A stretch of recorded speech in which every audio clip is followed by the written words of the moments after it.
Good day, everyone, and welcome to a video about the race war. So this is something that we should have saw coming, should have seen coming, sorry, because Charles Manson warned us about this a long time ago, okay? So any of you who know about Charles Manson,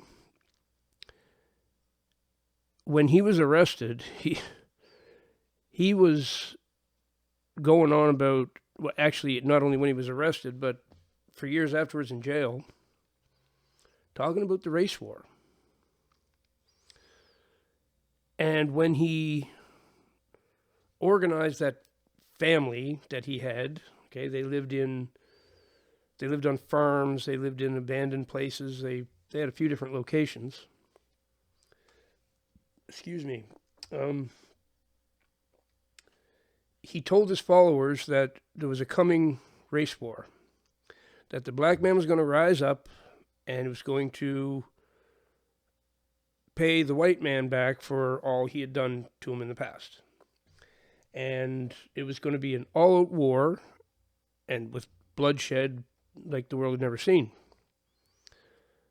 Blacks against whites. Okay, this is what Manson was saying the whole time. Then they arrested him. I mean, he committed those murders. They arrested him. He never changed the story. And the reason he didn't is because he was a CIA asset. Not many people realize that Charles Manson was actually a CIA asset, okay? Not just some crazy dude who decided to do all that shit. He was a CIA asset. MK Ultra kind of thing.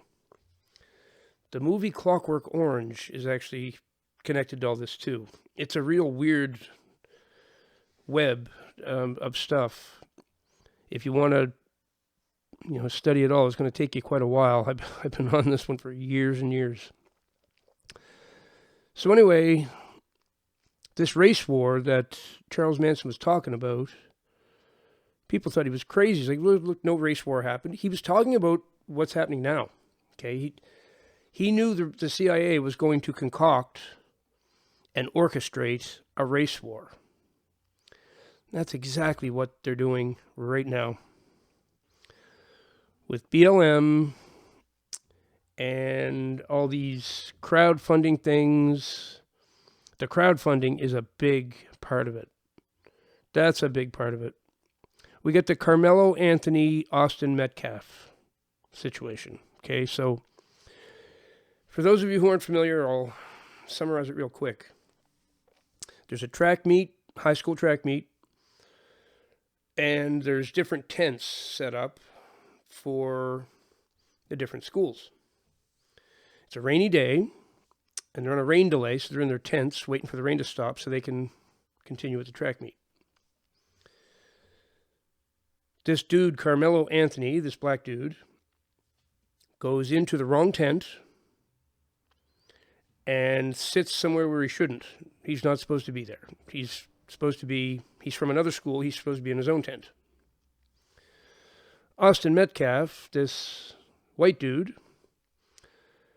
says, you got to get out of here. You're not supposed to be here. It's what kids are like, teenagers. Yeah, make me move. What are you going to do about it? That sort of thing ensues. Ends up with Austin Metcalf really saying, get out of here or I'm going to make you leave. He says, put your hands on me and see what happens. The black fellow says, Carmelo Anthony. Anyway, Austin Metcalf does put his hands on him to remove him from the tent, from the chair that he's in, to get him out of there. Carmelo Anthony reaches in his bag, takes out a knife, stabs the white boy in the chest, kills him. He dies in his brother's arms. Now, apparently it's on video.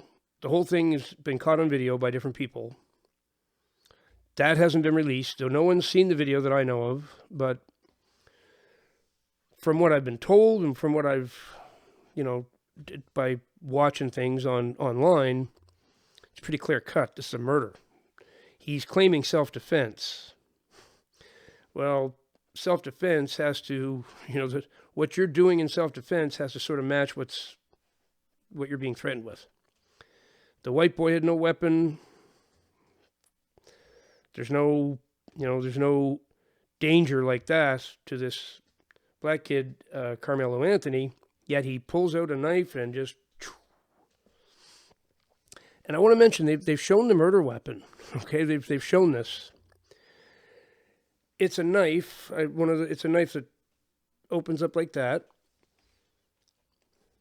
The store just down the road here that I go to sometimes, little corner store, they get this big case of them, selling them. And every time I'm in there, there's some real degenerate-looking dude picking, I want the blue one, I want this one. And I asked them in there, I was like, did you guys realize these are murder weapons? That's what you're selling. They're selling them all over the place, these knives. All of a sudden, every store you can buy these knives. Exactly like the knife that was used in this murder I'm talking about. Okay. So then of course, the cops come, they arrest him for murder because the white boy dies. And he even says, the black kid says, it's not alleged. They said something about alleged. He goes, oh, it's not alleged that I did it. I did it. He totally admits it. Yep, I did it. I stabbed him. He's dead. Doesn't even deny it. So he's confessed. However, he starts going, but I can claim it's self-defense, right? Like, well, I don't know. That's up to the courts and everything, but it doesn't look like self-defense to very many people. Except the people who are going to side with the black guy no matter what, right? Okay, there's people that are going to side with a white person in a situation like that no matter what, and there's people that are going to side with a black person no matter what in that situation. Without looking at the actual facts, they only see the race of the person. That's all they see, that's all they judge it with. That's what we got there. A lot of people doing that. Carmelo Anthony has raised a whole bunch of money, of course, and they crowdfund for his defense. His family claims they have to move into a mansion to be safe and blah, blah, blah. Oh, it's crazy. Go and research the situation if you want to know more about it. I've already said enough about that one. So, of course, BLM is involved in that. It almost looks like BLM might have orchestrated the whole thing, might have sent that kid in there to do that for this reason. Okay, this is all CIA orchestrated.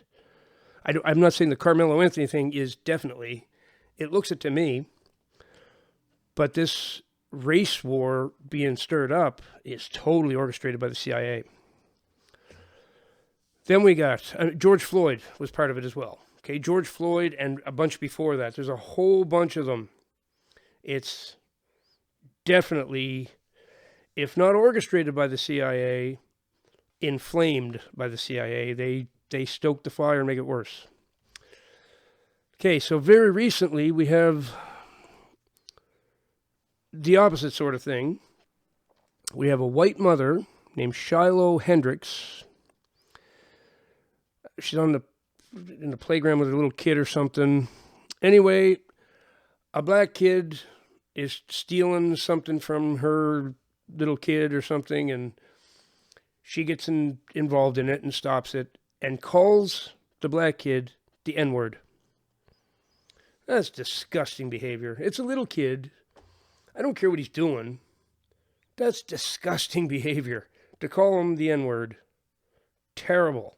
Absolutely terrible. She should be ashamed of herself doing that. I don't care even if he is stealing from your boy or whatever, he's in the wrong.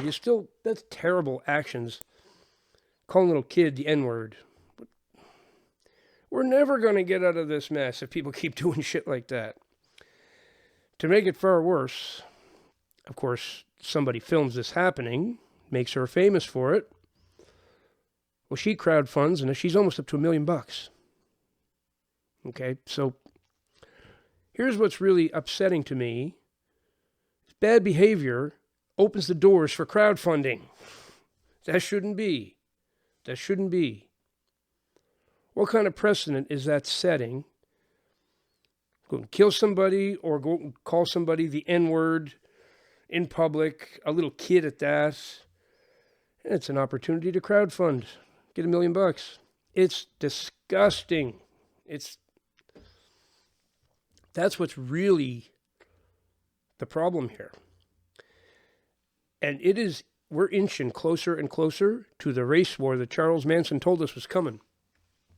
Okay, so he was all MK Ultra'd, and he was half nuts, but highly intelligent at the same time, and very prophetic. He knew exactly what was going to happen. So you can say he was just some crazy dude. Manson wasn't crazy. Well, somewhat crazy because of what MK Ultra did to him, but the things he was saying, very, very factual. Okay, so he warned us of a race war, and we're inching towards it right now. And it's going to be brutal, folks. Mark my words.